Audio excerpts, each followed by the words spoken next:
చేసిన దానికి ఏమంటారో మరి మీరే చెప్పాలి సమాధానం. వాళ్ళ మమ్మీ డాడీ వచ్చింది ఆ సుశీల్కి హ్యాండ్ ఓవర్ చేయడానికి వచ్చారు ఇల్లు. వాళ్ళ రాజ్ తరుణ్ అక్కడ రాకూడదు, ఎందుకంటే ఇప్పుడు 493 కేసు పెట్టింది కాబట్టి ఆయన కనీసం ఆ ప్రెమిసెస్ లో కూడా రాడు.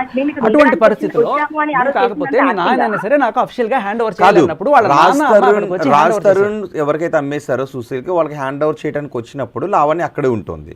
సో లావణ్యని వెకేట్ చేయించిన తర్వాత ఆ ఇంటిని వాళ్ళకి హ్యాండ్ ఓవర్ చేయాలి. సో లావణ్య ఆ ఇంట్లో ఉంటుంది కాబట్టి, సో అలా కాకుండా అమ్మేసాం ఇదే మీ ఇల్లు తీసేసుకుంటే లావణ్యని మీరు ఫోర్స్ఫుల్గా బయటికి పంపించేసేయండి అని హ్యాండ్ ఓవర్ చేశారా? ఆవిడ వెళ్ళిపోయిన తర్వాత వాళ్ళ తమ్ముడు పిలిచి మొత్తం సర్ది పంపించేశారు. ఓకే, సో దానికి సంబంధించి ఇప్పుడు హైకోర్టు కూడా వెళ్ళింది ఇదే జడ్జి ఏమన్నారంటే, అమ్మా ఒకవేళ నీ మొగుడు కనుక అయితే నీ మొగుడు ఎక్కడుంటే అక్కడికి వెళ్ళి ఉండాలి తప్ప నీ మొగుడు అమ్మేసిన ఇంట్లోనో లేకపోతే నీ మొగుడు ఇంతకుముందు అద్దెకున్న ఇంట్లోనో ఉండడానికి అర్హురాలు కాదు. ఒకవేళ ఏదన్నా ఇలా ఉంటే కూడా ఫోర్స్ఫుల్ గా ఎవిక్ట్ చేయడానికి వాళ్ళకి అన్ని రకాలు ఇవి ఉన్నాయి, నీకు ఏదన్నా ఉంటే సివిల్ కోర్టులో చూసుకో అని చెప్తే ఈవిడ వెళ్ళి సివిల్ కోర్టులో కేసేసుకుంది. రోహిత్ గారు ఫోర్స్ఫుల్ గా ఎవిక్ట్ చేయడానికి వాళ్ళకి రైట్స్ ఉన్నాయి అన్న మాట మీద ఇతను కట్టబడి ఉంటాడు. అడగండి, నేను మీకు ఆ జడ్జిమెంట్ కాపీ ఇప్పుడే చూపిస్తాను. జడ్జిమెంట్ కాపీ ఇప్పుడే చూపిస్తాను, మీకు ఇప్పుడే చూపిస్తాను. ఆమెను వెకేట్ చేయించండి అనే ఆర్డర్స్ లేవు కదా, ఆమె ఇంట్లో ఉంటుంది, ఆమెను వెకేట్ చేయించి ఇంటిని హ్యాండ్ ఓవర్ చేయించండి అని కోర్టు నుంచి ఆదేశాలు లేవు. ఆమెను ఎలా వెకేట్ చేయించారు, ఆమెను ఎలా వెకేట్ చేయించుంటారు అనేది మీరు వాళ్ళని తెలుసా? నాకు మీకు తెలీదు. మరి మీకు తెలియదు, శేఖర్ భాషకు తెలియనప్పుడు శేఖర్ భాష మీద ఎలా కేసు పెట్టారు మీరు లావణ్య గారు? శేఖర్ భాషకి తెలుసో తెలీదో ఇందులో ఎక్కడెక్కడికి వెళ్ళి అలా కాదు. ఇప్పుడు ఒకటి చెప్పండి, ప్రధానంగా ఇందులో ఈ కేసు పెట్టినప్పుడు అంటే ఈ అఫెన్స్ జరుగుతూ ఉన్నప్పుడు మీరు ఎక్కడున్నారు?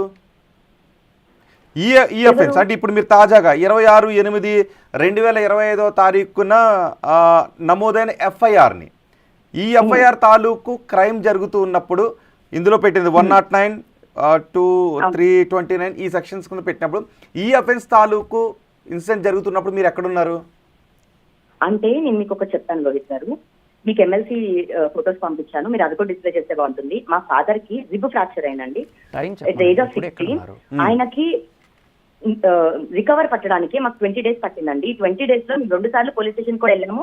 మాకు పూర్తిగా రాసిచ్చిన టైంలో ఎక్నాలజ్మెంట్స్ ఇచ్చారు కానీ ఎఫ్ఐఆర్ కట్టలేదండి. దాని తర్వాత మేము మళ్ళీ సిపి సార్ ఆఫీస్కి వెళ్ళడంతో ఏసీపీ సార్కి రాసిచ్చిన ఒక్క కాపీదే ఎఫ్ఐఆర్ మెయిన్ది కాదండి, మెయిన్ ఎఫ్ఐఆర్ అటాచ్ చేసాం ఆల్రెడీ. అవి రిమాండ్ కేసు డైరీలో కానీ లేకపోతే కోర్టుకు కానీ సబ్మిట్ చేయడం అనేది జరుగుతుంది. మీ నాన్నగారికి ఎందుకు గాయాలయ్యా? ఆ రోజు ఏం జరిగింది చెప్పండి ఒకసారి.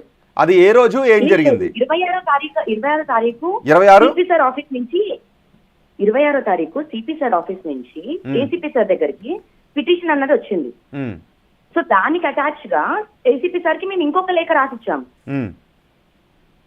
అర్థమవుతుందండి, మాకు ఒక 20 days టైం పట్టిందండి మేము దాంట్లోంచి రికవర్ అయ్యి బయటికి రావడానికి. డేట్ ఎక్కడ? మా డాడీ ఫోటో కూడా పంపించానండి. లావణ్య గారు ఏ రోజు డేట్ గుర్తుందా? 26th అండి. 26th June, 26th Juna జూలైయా? July 26th జూలైనా మా పిటిషన్ అన్నది ఎఫ్ఐఆర్ నమోదైందండి. నో అఫెన్స్ ఎప్పుడు జరిగింది? అటాక్ ఎప్పుడు జరిగింది? 30th జూన్ అండి. సేమ్ రోజు నేను కార్లో వచ్చిన రోజేనండి. ఆవిడ కార్లో జనాలందరినీ వేసుకొని వెళ్ళింది 30th జూన్. అదే రోజున ఎఫ్ఐఆర్ అయింది. మొత్తం చూసినట్టయితే కూడా 6 ఉంటారు. అది మా ఊరు వాళ్ళే, మా ఊరు వాళ్ళందరూ కూడా వచ్చేసారు. ఉండాలా ఇదా అదా అన్నట్టు పోలీసులు తేలుస్తారండి. ఎఫ్ఐఆర్ అయితే అయింది కదా. అదే రోజు 50 మందిని తీసుకొని వచ్చి నైట్ 9 o'clock మా పైన అఫెన్స్ చేసి మా ఫోన్స్ తీసేసుకొని డాగ్స్ ని హాస్టేజ్ గా పెట్టుకొని మమ్మల్ని నైట్ 9 o'clock మరి మీరు చూపిస్తున్న కూడా అదే రోజు విజువల్సా? అదే రోజు ఆవిడ చెప్తుంది కదా 30th ఆవిడ జనాలందరినీ కూడా బెదిరించి ఆ సెక్యూరిటీ గార్డులందరినీ బెదిరించి లోపలికి వెళ్ళి చూసారా అంతమంది గుండాలాగా వాళ్ళందరూ వెళ్ళి చేసిన రచ్చ అక్కడ. సో అప్పుడే కేసు అయింది. ఆ నెక్స్ట్ రోజే మీకు చూపించాను కదా ఇంకో ఎఫ్ఐఆర్ సుశీల్ అగస్టిన్ పెట్టింది. ఇమ్మీడియట్ గా సాక్ష్యాలు ఫుటేజ్ అన్ని ఉండడంతో ఇమ్మీడియట్ గా ఎఫ్ఐఆర్ అయింది. ఎందుకంటే అక్కడ సాక్ష్యాలు ఇంపార్టెంట్. ఇలా పోలీస్ ఆఫీసర్ పెట్టిన కేసు కాదు. 13 జూన్ అఫెన్స్ జరిగింది. రాత్రి మిమ్మల్ని 30th okay 30th June incident జరిగింది. ఆ రోజు మీరు అక్కడే ఉన్నారా? మీరు కూడా ఉన్నారా అక్కడ కొడుతూ ఉన్నప్పుడు, దాడి జరుగుతున్నప్పుడు? శేఖర్ భాషనా? మీరు లావణ్య గారు? నేను అక్కడే ఉన్నానండి. మీరు అక్కడే ఉన్నారు. మీకు కూడా గాయాలయ్యాయా? అయ్యో చాలా గాయాలయ్యాయండి. ఓకే, శేఖర్ భాష కూడా ఉన్నాడు అక్కడ? శేఖర్ భాష అన్ని ఫోన్ లో నడిపిస్తాడు కదండి. ఓకే, శేఖర్ భాష లేడు అక్కడ. శేఖర్ భాష అఫెన్స్ లో లేడండి, కాకపోతే ఇన్వాల్వ్మెంట్ లో ఉన్నాడు. ఓకే, అంటే ఇక్కడ A2గా శేఖర్ భాష అని మీరు పేర్కొన్నారు కదా. A2గా నా హస్బెండ్ పేరు ఉంటుందండి, రాజ్ తరుణ్. సారీ, అది A3 శేఖర్ భాష ఉన్నాడు. శేఖర్ భాష ఇన్వాల్వ్మెంట్ ఏముంది అందులో? శేఖర్ భాష ఇన్వాల్వ్మెంట్ అండి, డే 1 అతను నా గురించి వచ్చి మాట్లాడుతుంటే నేను ఫోన్ చేశానండి అతనికి. ఫోన్ చేసి ఎవరండి మీరు, ఎందుకు ఇలా మాట్లాడుతున్నారండి శేఖర్ భాష గారు, పర్సనల్ గా మీకైతే తెలియదు కదా, పోనీ ఒకసారి నా వర్షన్ వింటారా మీరు, ఒకసారి కలుద్దామా అని అడిగితే, నువ్వు ముందు ఆ విల్లా నుంచి కాల్ ఇచ్చేయి అన్నారండి. అదే చేశారు. ఎవరు, శేఖర్ భాష అన్నాడా? Criminal conspiracy. అవునండి, శేఖర్ భాష first call, first interaction with him అండి. డేట్ అంటే అతని ఇంటెన్షన్ అంతా విల్లా అండి, దాని నుంచి వచ్చే 40% మీరు అడిగారా? సంవత్సరం క్రితం అడిగారా? కాదు, నేను ఖచ్చితంగా అడిగాను ఆ రోజు. ఇల్లు ఖాళీ చేయమని. నువ్వు మనిషివేనా, ఒక కన్న తల్లిని ఎంతమందితో సంసారం చేస్తే పుట్టాడు నీ కొడుకు అని చెప్పి అంటావా, నువ్వు మనిషివా ఇంక పశువా అని చెప్పి తిట్టిన రోజు. మా ఫ్యామిలీ ఆడియో తీసుకొచ్చి బయట పెట్టడానికి అతనికి ఎవరికి, నేను నా భర్తతో 4 గోడల మధ్యలో మాట్లాడుకున్నానే, పబ్లిక్ లో మాట్లాడలేదే. అంటే అతనికి వాళ్ళ ఆవిడికి ఏ రకంగానూ గొడవలు అవ్వవా, ఎప్పుడు అవ్వవా? అసలు ఇతనికి ఏం సంబంధం? నీకు గుర్తుందా? అప్పటి నుంచి ఇప్పటికైనా సరే, రేపైనా సరే మేము గ్యాగ్ ఆర్డర్ వేస్తామండి, రిస్ట్రైనింగ్ ఆర్డర్ వేస్తాము. శేఖర్ భాష ఇస్ నో వన్. కాదు, ఇంటి నమ్ముకు. ఓకే, రాజ్ తరుణ్ మీ భర్త మీరు ఆ ఇంట్లో ఉంటున్నాను అని చెప్తున్నారు. సో ఇంటి నమ్ముకునే హక్కు రాజ్ తరుణ్కి ఉంటుందిగా. అతని ఇంటిని అతను నమ్ముకోవచ్చండి, నో ప్రాబ్లం. కానీ ఇక్కడ నేను ఒక కేసు పెట్టేసి, ఇక్కడ నేను డిపెండెంట్ ఉమెన్ ని, నేను ఇక్కడ ఉన్నాను, నాతో ఏమీ క్లియర్ చేసుకోకుండా వెనకాల అక్కడ ఎక్కడో ఉంది శేఖర్ భాష అనే వ్యక్తితో మొత్తం జరిపేసి మొత్తం అయిపోయిన తర్వాత కోర్టు హైకోర్టు నుంచి ఒక ఆర్డర్ వచ్చేసింది అన్నప్పుడు, హైకోర్టు ఏం ఆర్డర్ ఇచ్చేసిందో కూడా క్లియర్ గా తెలుసుకోకుండా నల్ల కలద్దాలు పెట్టుకొని స్టూడియోలో కలద్దాలు పెట్టుకొని కూర్చోబెట్టేసారు నా మొగుడికి మందాగిచ్చి.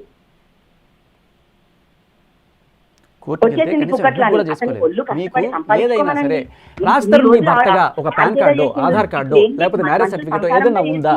లేదు. మీరు డిస్ప్యూటెడ్ గా 493 పెట్టారంటే ఏంటి, పెళ్లి చేసుకుంటానని మోసం చేసిన సెక్షన్ తప్ప అది పెళ్లి చేసుకున్నట్టు. అండ్ మీరు సదరు ఇదే మహిళ 5 ఏళ్ల నుంచి ఉంటున్న మహిళ ఈ కొన్ని ఇయర్స్ గా రాజ్ తరుణ్ చేసుకుని ఉంటుందో, లివ్ ఇన్ లో ఉంటుందో, స్నేహితురాలుగా ఉంటుందో, టెనెంట్ గా ఉంటుందో, కానీ అదే ఇంట్లో ఉంటుంది. అదే ఇంట్లో ఉంటున్న ఒక వ్యక్తిని వికెట్ చేయించేటప్పుడు ఏదైనా లావణ్య భార్య అని అంటుంది, మీరు కాదు అని అంటున్నారు, కానీ ఆ ఇంట్లో లావణ్య ఉంటుంది. ఒక డ్రగ్ పెడ్లర్ కేసులో ఉండి 45 రోజులు చెంచల్ కూడా జైల్లో ఉండి నువ్వు తిరిగి ఇంటికి వచ్చినప్పుడు ఆయన కూడా అక్కడ ఉంటే నాకు ప్రాబ్లం అవుతుందని చెప్పి ఆయన వెళ్ళిపోతే, అందులో ఎంత కాన్స్పిరసీ ఉంది అన్నది మేము ప్రూవ్ చేసుకుంటాం, కోర్టు తీర్పు ఇవ్వాలి. ఓకే, ఇంకా అది ట్రయల్ కంప్లీట్ కాలేదు కాబట్టి. ట్రయల్ కంప్లీట్ కాలేదు, ఎందుకు కాలేదు?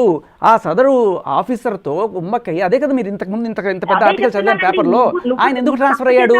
ఎందుకంటే ఇది ఛార్జ్ షీట్ ముందుకు వెళ్లకుండా అక్కడ ఆపేశారు. ఎందుకు నా మీద కేసు పడుతోంది? ఎందుకంటే ఈవిడ డ్రగ్స్ బాగోతానే వైజాగ్ లో ఎలా డ్రగ్స్ అమ్ముకుంటుంది, బెంగళూరులో ఎలా డ్రగ్స్ అమ్ముకుంటుంది, ఇక్కడ ఇడ్లీ ప్యాకెట్ లో వరలక్ష్మి టిక్స్ నుంచి డ్రగ్స్ ఎలా తీసుకొస్తుంది, ఇవన్నీ నేను మొన్న బయట పెట్టాను. బయట పెడితే ఏరా నన్ను డ్రగ్స్ అమ్ముకోలేవు బాబా, నువ్వు నీ సంగతి చూస్తా, నాకు తెలిసిన పోలీస్ ఆఫీసర్ తో మీద కేసు పెట్టిస్తాను, నా మీద కేసు పెట్టించింది. మరి అదే కదా లేకపోతే లావణ్య గారు మీరు ఎప్పుడైనా సంబంధించిన ఇన్ఫర్మేషన్ అంతా కూడా నేను మీడియాలో లీక్ చేస్తున్నాను, అది ఆవిడ వల్ల కావట్లా. నేనే తీసుకొచ్చి పెట్టాను, నేనే చెప్తున్నా. ఆ కాల్ రాగానే హరికృష్ణారెడ్డి సిఐ ఆఫ్ నార్సింగ్ కేసుకి నేను ఇమీడియట్ గా కాల్ పంపించాను. సార్ ఇది చూడండి అంటే, ఆవిడ వైజాగ్ లో ఎవరికో డ్రగ్స్ కావాలంటే, మీరు వినుంటారు ఇప్పటికే, వైజాగ్ లో ఎవరికో డ్రగ్స్ కావాలంటే ఒక